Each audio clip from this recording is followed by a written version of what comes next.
When was the last time you watched a video on the internet late at night and felt that surge of motivation? You turned off the screen and thought, tomorrow will be different.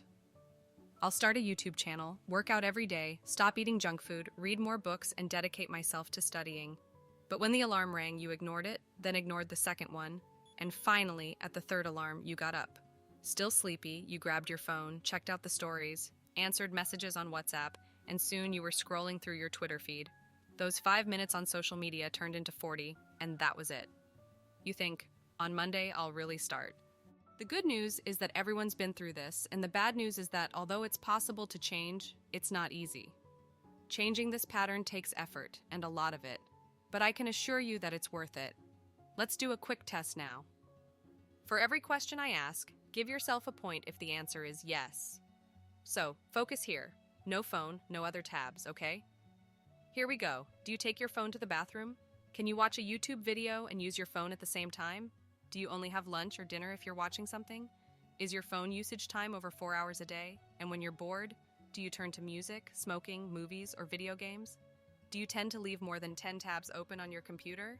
Do you unlock your phone involuntarily without even thinking?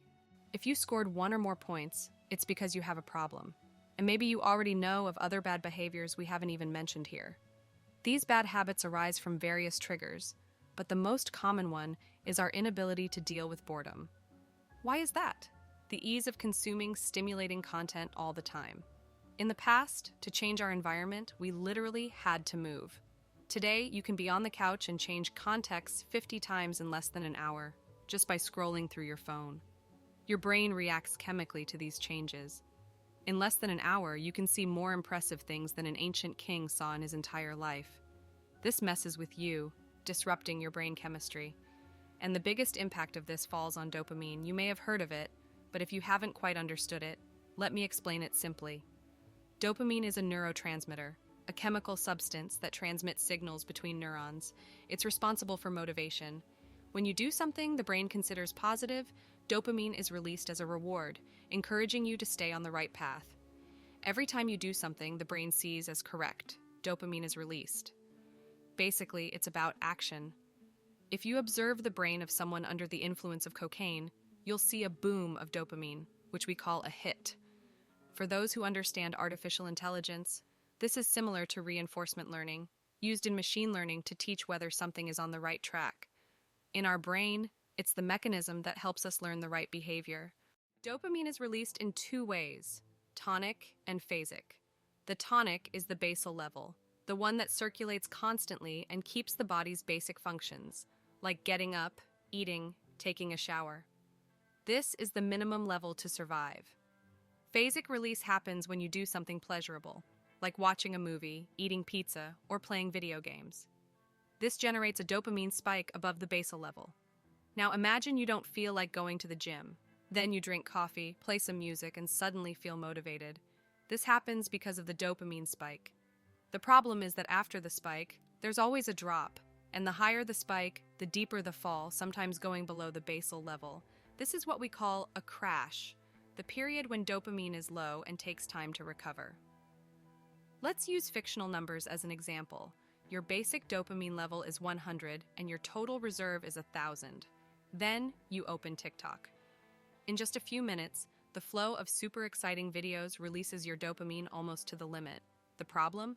These videos offer immediate and intense pleasure without effort, making them extremely addictive, unlike healthy activities that provide gradual dopamine spikes. Over time, you don't even notice why you keep watching, you just go on autopilot. As I mentioned, after that dopamine spike, there's a drop below the basal level, bringing with it feelings of sadness and regret.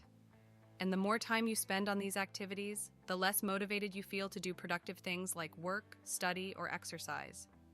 What we need to understand is that the more pleasure an activity gives you in a short amount of time with little effort, the more addictive it becomes.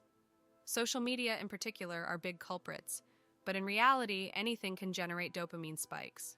You might argue, but any dopamine spike will lead to a drop, whether with a good or bad activity.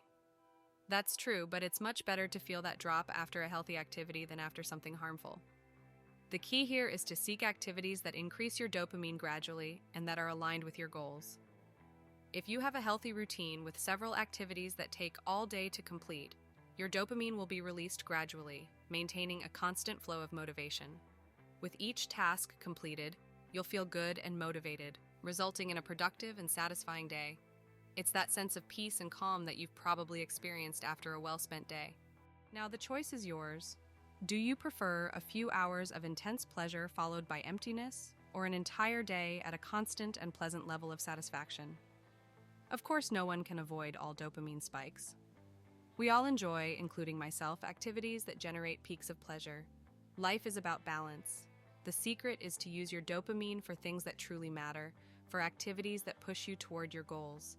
This means eliminating or reducing habits that drain your energy in harmful ways without adding value to your life.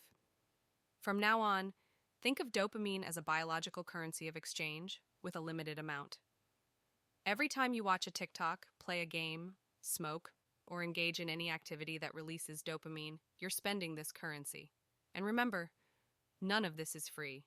There's always a cost to your well-being. Whenever you feel the temptation to engage in a self-destructive behavior, remember these three things. This action has a cost, your dopamine reserve is limited, and the higher the rise, the greater the fall. Ask yourself, is it worth paying this price? The more exciting the activity, the higher the cost. The next time you ask yourself, why can't I focus? Logically, why can't I study? Or why can't I read a book? You already know the answer. You've overloaded your brain with activities that release dopamine intensely, draining its reserves. When it's time to do something productive, you're out of energy and motivation. If you have a neurobiological condition, like ADHD, it's important to seek professional help and understand how these issues may be affecting your life. These recommendations can help, but specialized medical support is crucial. Remember, all this information is based on scientific studies. I'll leave the links in the description in case you want to dive deeper. The first tip is knowledge. Truly understanding how your behaviors affect your body and brain is the first step in combating them. Simply knowing that something is harmful, like smoking or excessive social media use, isn't enough. That information alone isn't enough to change. It's like trying to tackle a huge problem with inadequate tools. For example, in the case of smoking, understanding how nicotine acts in the brain, affecting your neurotransmitters and creating a cycle of dependence, can create a deeper awareness. The same goes for excessive social media use, which directly affects the brain's reward system, generating dopamine spikes followed by abrupt drops, fueling the addictive cycle. The more you understand the internal impacts of these behaviors, the easier it will be to create emotional distance from them, which is essential to break the destructive cycle. The second tip is discipline. Having knowledge is crucial, but without discipline, you'll keep repeating the same behaviors. Discipline is the ability to resist temptations and stick to your decisions, even when your brain insists on giving in. An effective method is to limit access to these harmful activities, like social media. You can use apps that control usage time or even uninstall them temporarily. It's no wonder that top athletes. The third tip is patience. Changing habits doesn't happen overnight. Your brain is used to instant gratification, and you'll go through moments of withdrawal and frustration. You might even fail at times, but patience is essential for persistence. Every small achievement is important, and over time, you'll notice that your focus and motivation are returning. The fourth tip is to replace habits. Simply eliminating destructive behaviors isn't enough. You need to replace them with healthy habits that also release dopamine, but in a gradual and sustainable way. Activities like physical exercise, reading, creative hobbies, meditation, and spending time with friends and family are great examples of behaviors that generate dopamine in a balanced and beneficial way. The fifth tip is to create a routine. Having set times for your activities establishes a sense of control and predictability, helping your brain adapt and reduce the need to seek quick dopamine peaks in harmful activities. A structured routine allows you to focus on productive and healthy behaviors. It's crucial to remember that no one is perfect. Changing habits is an ongoing process. If you slip up, don't punish yourself, but also don't let it justify repeating old behaviors. The focus should be on progress, not perfection. Now that you better understand the impact of dopamine on your behavior and motivation, you're more prepared to make conscious choices. The key is to find balance, using your mental and emotional energy in a healthy and productive way. Thank you for watching the video. If you enjoyed it, please give it a like and share it with your friends. Growth is the key. Let it show. The more you learn, the more you grow.